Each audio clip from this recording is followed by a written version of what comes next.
In 2015, we left the rat race and went to the farm. We bought a 100-year-old farmhouse and 9 acres. After 3 years of extensive renovations, we can finally call ourselves College Hill Farm. Welcome back to College Hill Farm. Today we're talking berry brambles. Today I'm here at my berry bramble. Now we have 2 brambles on the property, a raspberry bramble, which I'll show you. Here we are in the raspberry bramble. Let's see if I can zoom in. You can see a raspberry.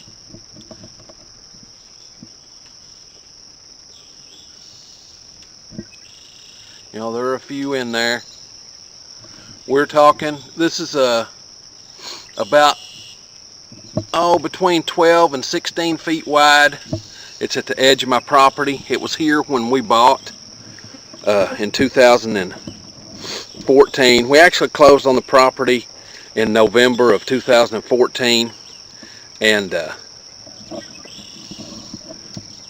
we came here for permanent in January of 2015. So at that time I discovered the raspberry bramble, and I bush hogged and cleaned up around it and have tried to maintain it. For the last week we've been picking raspberries. We picked 3.5 pounds for 2 days in a row. We'll probably get another 3.5 or 4 pounds of raspberries. That's jam and jelly. So that's where we're at. Now it's time to go work on my blackberry bramble. Today we're going to work on our blackberry bramble. Now when I moved to this property in 2015, the entire property looked like what you see behind me.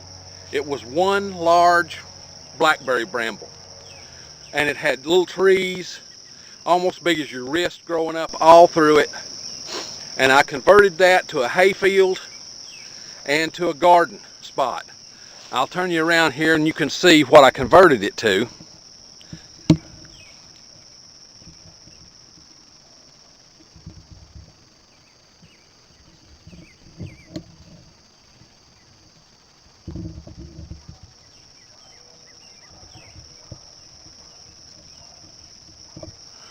So that's what we changed it over to.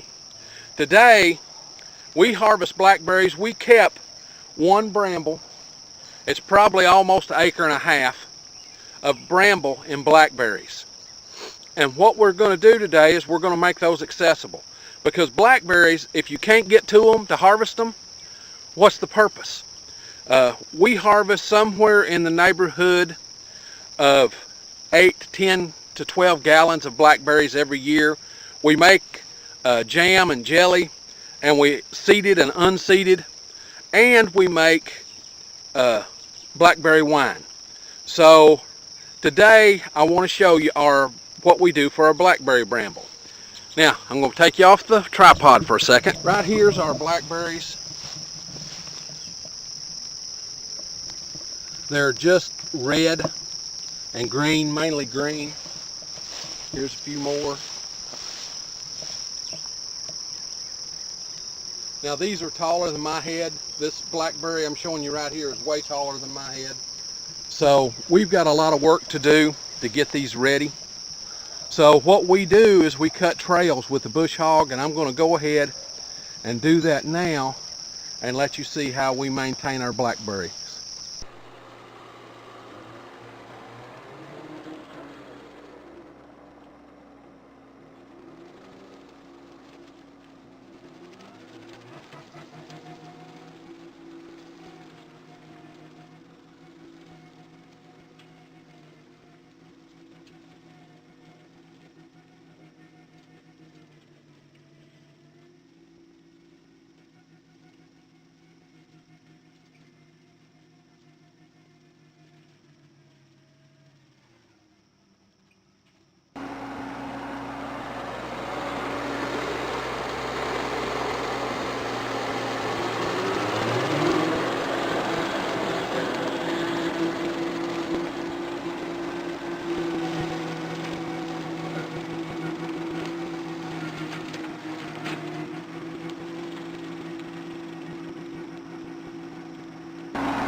Folks, you see behind me, I have run through that. I'm bleeding. Seems like everything on this homestead brings blood. Anyway, you see where I cut a path down through there, and I cut down a lot of blackberry canes, lots and lots and lots of new canes for this year. The winter was pretty tough on the blackberries this year and the raspberries. The heavy wet snow weighted them down and pushed them to the ground. So we're not going to get as many blackberries as usual, but I never picked this, can't pick this bramble clear anyway. There's more than we ever use. The neighbors come and pick and everything. So here you say, well, why do you cut down so many blackberry briars or new canes? And the reason is blackberries you can't get to are useless. So this is the way we maintain our bramble. Every year, about the time the berries start to turn red, that allows me to see exactly where I have maintained each thing. And then as these berries ripen sometime in July, we will come back and pick 10, 12, 14 gallons, however many we feel like picking. And Crystal will turn them into jams and jellies, and I'll turn them into wine. So it's on to do the rest of it. Catch you in the next video. I'd like to thank you for visiting with us at College Hill Farm today. I hope you found our videos entertaining and or informative.